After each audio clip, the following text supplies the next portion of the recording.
Before we get started with this tutorial on calculating sample size, you're going to need to download gpower software. So let me go ahead and do this. I'm going to just regular search, and I will look for gpower.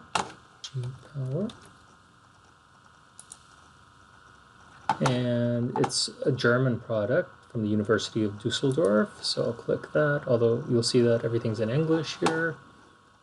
And I will go to the window that says download well, I don't need the manual, but you should use that. You go to download which system you have, gpower for whatever system you have, whether it's Windows or it's a Mac. So this video is actually about how to calculate sample size using gpower. So gpower is a free statistical software that's available online, and because it's free, it's great, but calculation of power is critical for the design of any study. And if you are somebody who writes grants to attain funding from, say, National Institute of Health or some other organization, calculating sample size correctly is critical to receiving your grant.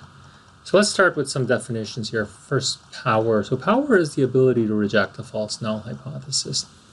So in table 1 here we have a matrix that includes 4 different types of either errors or correct or results that can occur when we're dealing with hypothesis testing. Here we have the true state of affairs, which is our null hypothesis is true or our null hypothesis is false. And just in case you can't remember what a null hypothesis and alternative hypothesis is, anytime we conduct a study, we start by making an assumption. We basically assume that whatever it is that we believe in is wrong, and we have to find evidence to reject that belief. So we believe that there is, for instance, no difference in groups based on the delivery of our treatment, or there's no difference in something like depression for those who use a drug versus those who use a sugar pill. So we always tend to believe the worst case scenario. However, we are hoping to reject that in favor of what our aim is and why we're conducting the study. So the null hypothesis is the hypothesis we would like to nullify in general. So there's 2 states of affairs. Either the null hypothesis is true or the null hypothesis is false. And we can either reject the null hypothesis after we conduct our study, or we can fail to reject the null hypothesis after we conduct our study. So the 4 possibilities are type 1 error. So a type 1 error occurs when we reject the null hypothesis, but the null hypothesis is true. So that's a false positive result. And that's represented by the symbol alpha. And if you've conducted research before, you know alpha is generally the value we pick to help us make our decisions. It's our criterion for making our decisions on whether or not to reject our null hypothesis. The opposite of alpha is confidence. So why I say opposite is because these are mutually exclusive. So either you correctly reject the null hypothesis, or correctly fail to reject the null hypothesis, or you have a false positive result where you reject the null hypothesis when you shouldn't. So these are mutually exclusive events given that the null hypothesis is true. So therefore, if we fail to reject the null and the null is true, we did a good job, and that's our confidence. So that usually alpha is set at 0.05 by many researchers, and many of our confidence intervals are 0.95. Well, 0.95 plus 0.05 equals 1. And if you know anything about probabilities, one of the important facts of a probability is that the probability of all possible events in a sample space, any possible event, like a flip of a coin, you get a heads or a tails, those are the only 2 possible events, those probabilities must sum up to 1. Similarly, we have a state where the null hypothesis is false, and we reject the null hypothesis. That's power. That means we've done a great job. So this is what we're going to be talking about today. Its opposite is a type 2 error, or beta, that's where we fail to reject a false null hypothesis. And that's a really bad situation, particularly when there's a great deal of investment in our study. Say I conducted a study, but I didn't collect enough data and I failed to reject a false null hypothesis. That's on me. So I'm underpowered for my study. As we can see, power is 1 minus beta, and that's because these two are mutually exclusive events. They're the only two possible events that happen, right? Either you can reject a false null hypothesis or fail to reject a null hypothesis. So those are mutually exclusive events, either or, and those must sum up to 1. So that's why power is 1 minus beta, as is beta. Beta is 1 minus power. In terms of our standard for power, ideally, you'd think, I want a power of 1. I want a 100% chance of rejecting a false null hypothesis. Well, that would be great. However, that actually can cause some problems in that if you have a 100% chance of rejecting a false null hypothesis, you may actually be overpowered. Well, I'll talk about that as we go along, because that can be actually problematic in some ways. But we set as our minimum acceptable power in any study at 0.8, so an 80% chance of rejecting a false null hypothesis. That's our minimum. Sometimes you can go below, and if you have a small sample size and you just want to calculate power rather than sample size, you might find your power is lower than that. And sometimes that's essential. Like if you're writing a paper and you think your finding is really good because you're really, really close to being significant, if you can prove to the reviewers that you were underpowered and that if you had a larger sample size, you would have rejected the false null hypothesis, that's actually a good thing to have in your tool belt. So what do we need to calculate sample size using gpower? Well, we need our alpha. So our alpha, as we mentioned up here, is our type 1 error rate. Generally, researchers like using 0.05. I will say that 0.05 is not written in stone, and you can choose your alpha, but you must choose it wisely within certain limits. I've seen alpha as high as 0.15, and certainly it can be quite low, like 0.001. It depends on the situation. You don't have to always use 0.05. A lot of people are married to 0.05, and that's a problem because it's not always the best. And that to me is a failure to think hard enough about what alpha means. But this isn't for a training about alpha. This is more about power, but you should understand how it relates to power. And you'll see that in an example. We need an effect size. So an effect size is a standardized difference between two groups. In this case, we're standardizing the difference. So if we have two groups, we have group 1 and group 2, we just calculate your difference and divide it by its pooled standard deviation. So this is pooling. That means we're assuming the variances are the same. So to pool them, we take the variance of group 1 and add the variance of group 2 and divide it by 2. So that's our pooled variance estimate. So that's what this would be in our denominator here. This formula is known as Cohen's d, and Cohen's d is widely used when we're making comparisons between groups. Heuristics for what's considered small, medium, and large are 0.2 is small, 0.5. Anything less than or equal to 0.2 is considered a small effect, less than or equal to 0.5 is a medium effect, less than or equal to 0.8 is a large effect. And then we need our desired power. So we're calculating sample size. So I already mentioned the best power to use is 0.8. So I'd stick with that. And you can change that too, of course. But as that's the most wisely selected power, that's what we'll deal with.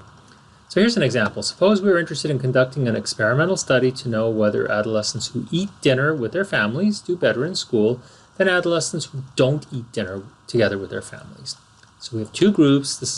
There's an experimental group. Those are adolescents who eat dinner with their families every day for 5 days. Control group is adolescents who eat dinner as usual. So whatever they may do, they might just sit on the couch and watch TV while eating dinner. So we have two variables here. We have an independent variable and a dependent variable because this is a type of experimental design.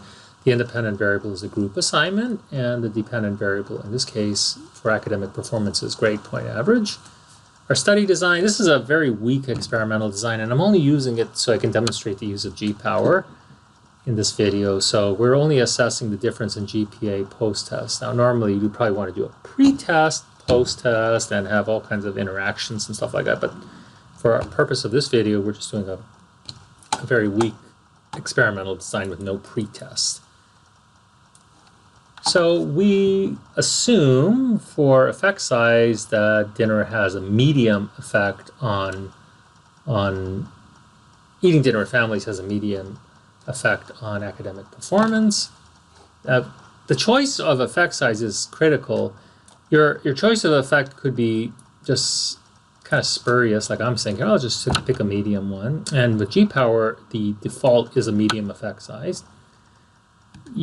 But you should really base your effect size on your knowledge of the field or through reading the literature.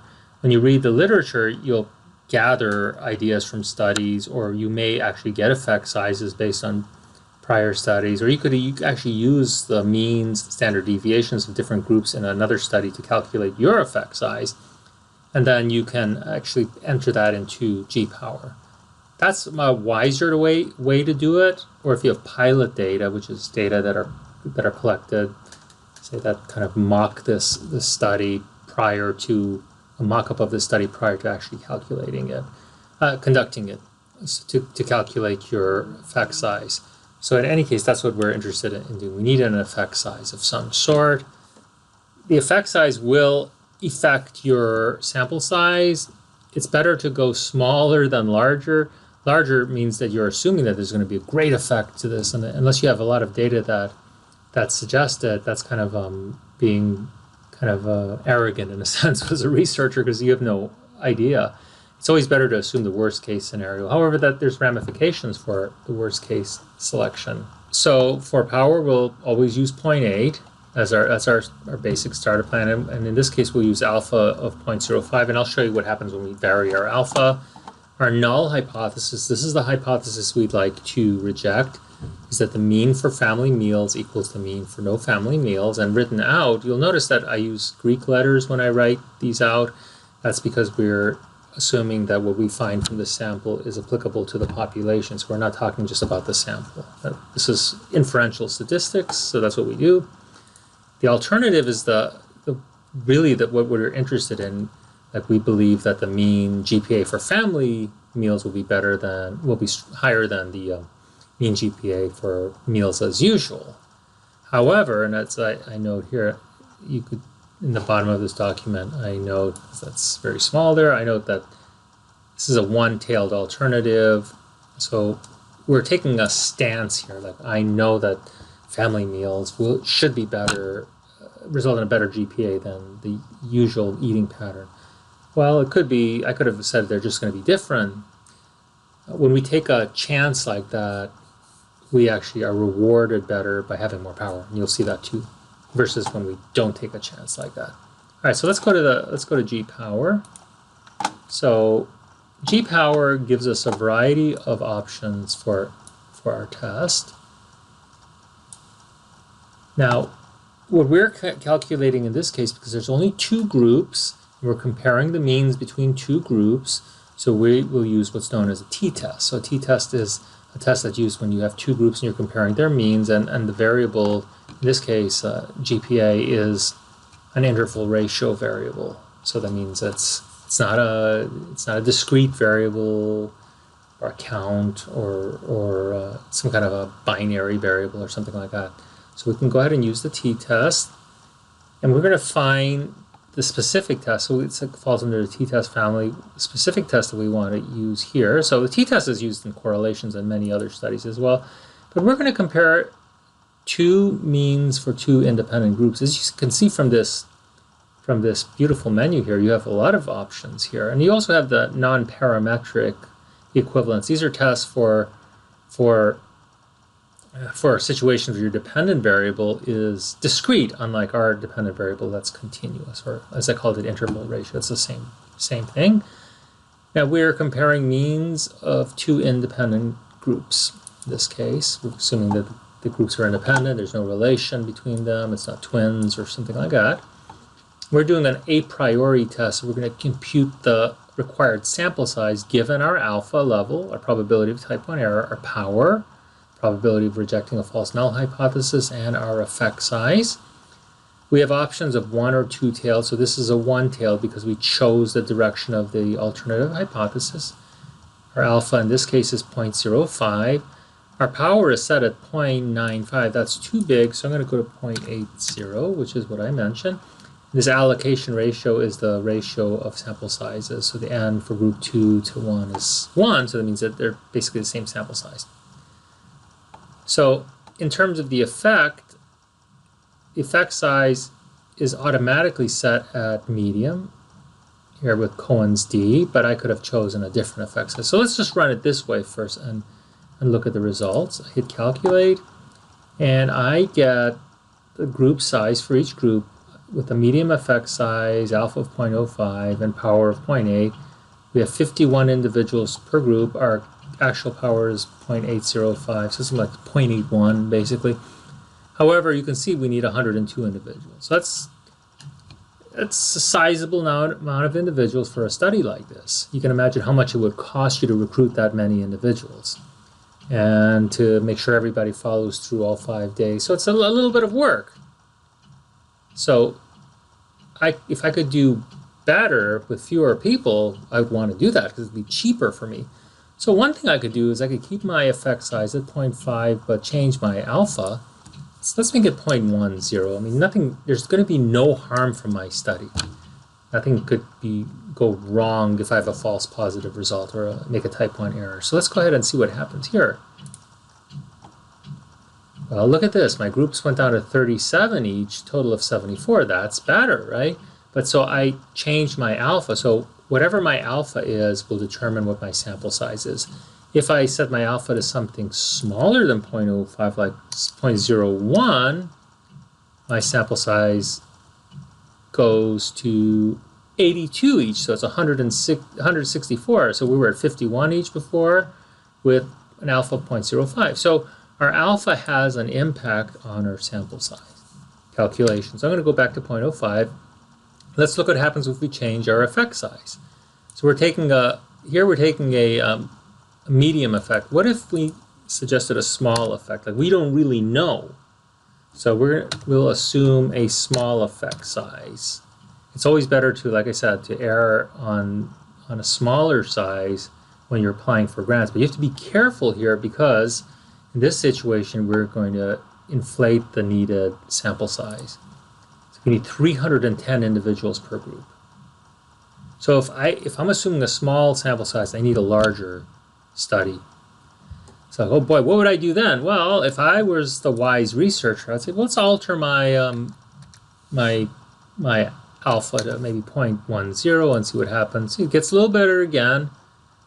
Oh, a lot of issues here, huh? So you see that every decision we make in terms of our effect size, in terms of our alpha, is going to have a consequence with our sample size required.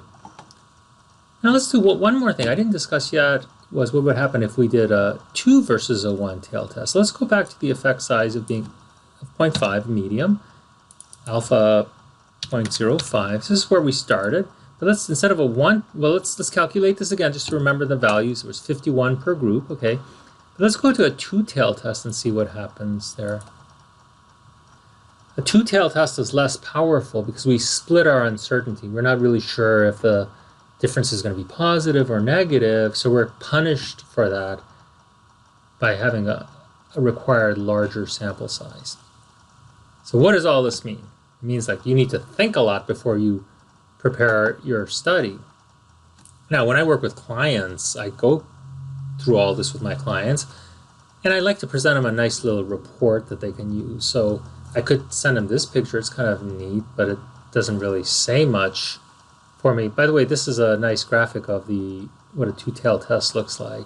You'll notice that alpha is divided by 2. So this is the alpha above the mean, and this is the alpha value below the mean. And since our alpha is set at 0.05, and our distribution is symmetrical, our t-distribution is symmetrical, that 0.05 has to be divided equally between the upper and lower half. So this represents the top 2.5%. This represents the lower 2.5% of the distribution. And you can also see with this figure how alpha and beta are related too. So this is a really, really nice graphic. Right, so power is the ability to reject a false null hypothesis, right? So anything above this green line here on this side is considered power. So whatever this proportion, this is the area here is the area under this curve, and anything above this critical value of t.97897, that's right here, is your power, because any sample drawn from this area here would reject the null hypothesis. Any sample drawn from this region here would fail to reject the null hypothesis, so that's 1 minus this area, which is beta. So this is your type 2 error. So this is a great figure. I love it. Now, when I'm working with my clients, I'm not going to send them this because now it would necessitate me going through this massive explanation. Instead, I'll just provide them with something that gpower provides, which is a little xy plot of the range of values, and they could use this to make their decision.